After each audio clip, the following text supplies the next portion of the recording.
button. This is the March 2022 YouTube clip from Pilates Leeds, and it's the second one of a series of 2 that I'm doing about side lying Pilates exercises. And the things today are all with the high arm or being on your elbow. So if you've got neck issues, you might need the other clip, because all of that is with your neck fully supported, and I'm going to pop that clip on the end of this one. So without further ado, here's a bit of setup for when you're in your elbow position.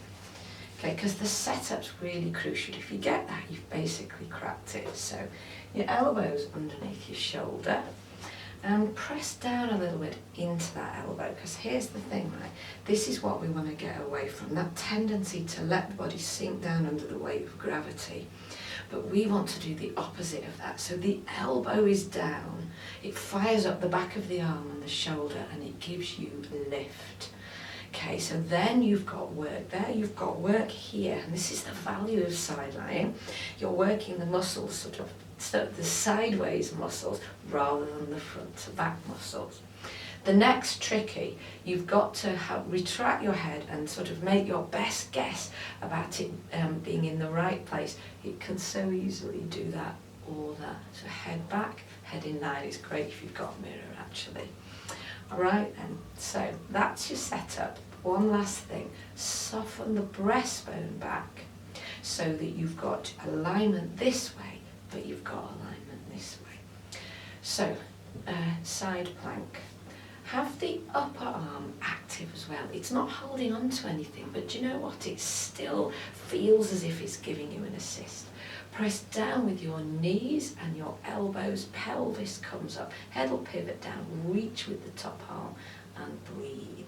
You're sustaining the trunk, all lovely and equal.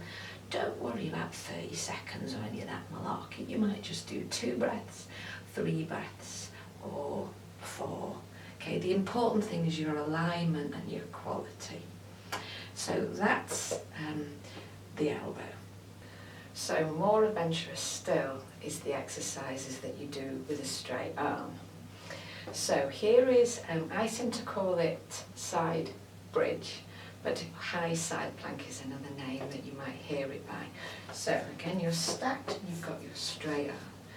And why are we working with doing these exercises? Well, it provides variety, but if you're doing body weight resistance work, if you're not able to go in a gym and lift weights, then these exercises are absolutely invaluable for making you work into the back of the shoulder and the back of the arm.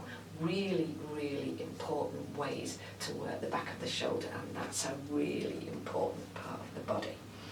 Anyway, here we go, side plank or side bridge. So like before, it's easier to get the straightness and the alignment.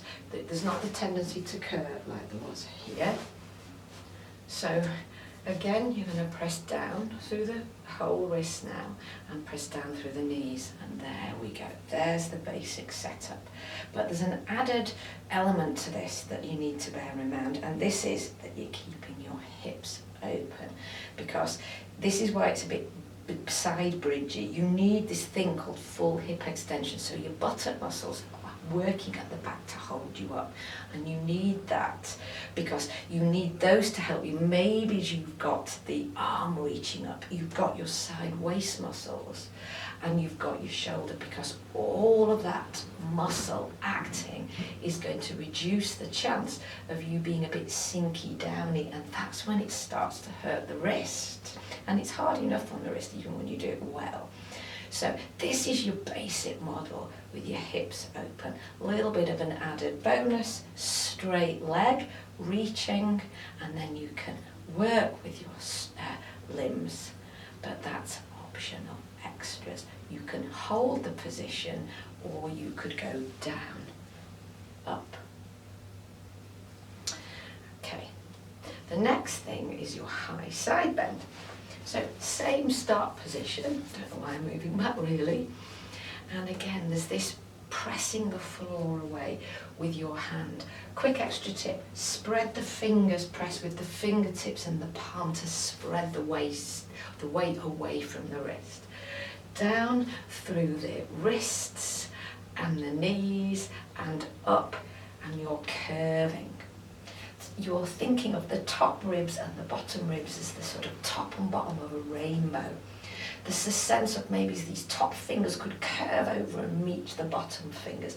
So it's all curves. Don't reach forwards and don't reach back. So don't reach forwards towards your underneath arm and these ways. You want that weight distributed in this plane.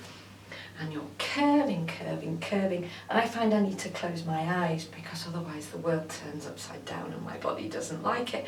Of course you're going to breathe and sense curve, sense lift, sense reaching away from your poor old wrist. And last thing, if you are getting a bit beyond things with your wrist, that previous exercise will work as an elbow version. And I've got one last thing for you, and that's the really ultra high side plank. Now most people are a little bit scared of this because it is so demanding on your wrist. And it's always going to be that, but there's a few body organisation tips you can use to maximise your chances of success. So here they are. Not quite the same setup here. You want to straighten your legs a little bit. You can't fully because it's all twisty and weird.